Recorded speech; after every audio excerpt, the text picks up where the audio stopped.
Dubai नाम सुनते ही क्या आता है दिमाग में? टैक्स फ्री लाइफ, है ना? शानदार मौके, खासकर ट्रेडर्स के लिए तो जन्नत जैसा लगता है। पर क्या ये सपना सच में उतना ही सुनहरा है? आज मैं आपको इस चमक के पीछे की सच्चाई बताने वाली हूँ, मेरे अपने अनुभव से, धोखे से लेकर असली खर्च तक, सब कुछ। चलिए सीधा मुद्दे पर आते हैं। हाँ, आपने सही पढ़ा। ये कोई सुनी सुनाई बात नहीं है, ये मेरी अपनी कहानी है, मेरा खुद का एक्सपीरियंस। और सच कहूं, ये एक ऐसी वार्निंग है जो काश किसी ने मुझे पहले दी होती। तो चलिए मैं आपको बताती हूँ कि आखिर हुआ क्या था, वो क्या घटना थी जिसने दुबई को लेकर मेरा पूरा नजरिया ही बदल दिया। तो ठीक है, मान लेते हैं कि दुबई जाना है। सबसे पहली चीज क्या होगी? वीजा, है ना? सुनने में तो बड़ा सिंपल लगता है कि बस वीजा अप्लाई करना है। लेकिन बॉस, असली खेल यहीं से शुरू होता है। देखिए, दुबई में सेटल होने के ना मोटे मोटे तौर पर 3 रास्ते हैं। और यकीन मानिए, सही रास्ता चुनना, बस सब कुछ उसी पर डिपेंड करता है। तो ये है वो 3 ऑप्शन। पहला है एम्प्लॉयमेंट वीजा, ये कागज पर सबसे सस्ता दिखता है। दूसरा है इन्वेस्टर वीजा, मतलब अपनी खुद की कंपनी बनाओ। और तीसरा है गोल्डन वीजा, जिसके लिए चाहिए मोटा पैसा, करीब करीब 5 करोड़ का इन्वेस्टमेंट। अब सोचिए, एक ट्रेडर के तौर पर जिसे किसी के अंडर काम नहीं करना, उसके लिए सबसे सस्ता वाला ऑप्शन कितना टेम्पटिंग लगेगा, है ना? और बस यहीं से कहानी में एक ट्विस्ट आता है। मैंने भी वही किया जो कोई भी करता, सबसे सस्ता रास्ता चुना, एम्प्लॉयमेंट वीजा।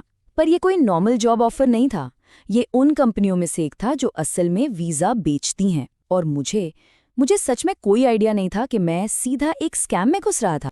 तो शुरुआत हुई इस नंबर से, 8,800 दिरहम, इंडियन करेंसी में लगा लीजिए करीब 2 लाख रुपए। किस लिए? 2 साल का वीजा और एक बैंक अकाउंट। मतलब सुनने में तो ये कमाल की डील लग रही थी। ऐसा लगा कि बस सब कुछ इसी में हो जाएगा, या यूं कहूं, मुझे ऐसा लगने दिया गया।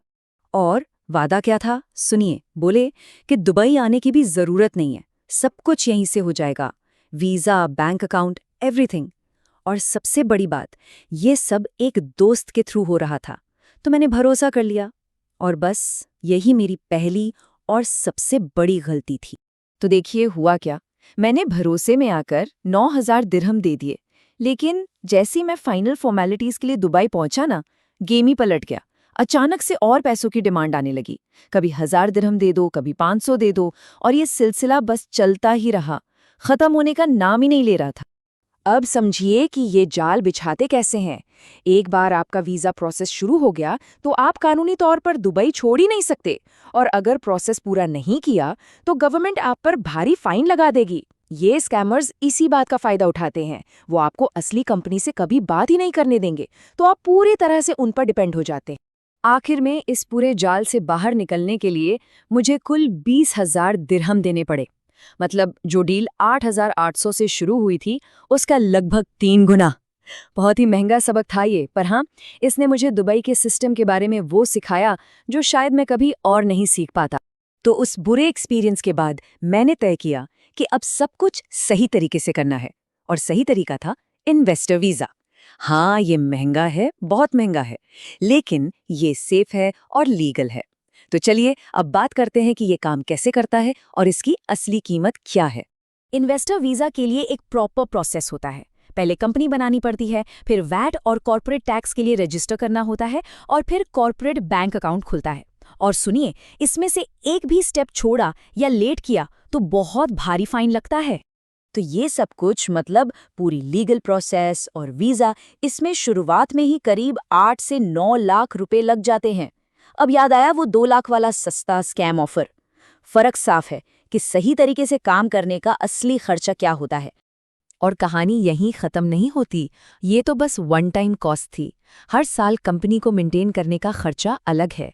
लाइसेंस रिन्यू कराने के 5 से 10,000 दिरहम, हर 2 साल में वीजा रिन्यूअल के 5,000 दिरहम, और फिर चार्टर्ड अकाउंटेंट की फीस 15 से 20,000 दिरहम। मतलब हर साल 6 से 7 लाख रुपए का एक्स्ट्रा खर्चा मानकर चलिए।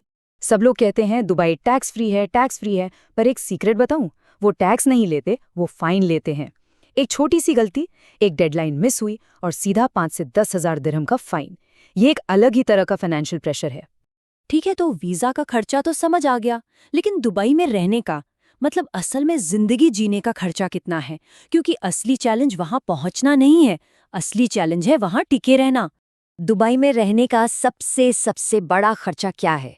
एक शब्द में, रेंट, किराया। ये आपके महीने के बजट का सबसे बड़ा हिस्सा खा जाता है। उसके बाद आता है खाना पीना, ट्रांसपोर्ट और बिजली पानी का बिल। अब जरा नंबर्स की बात कर लेते हैं ताकि आइडिया लगे।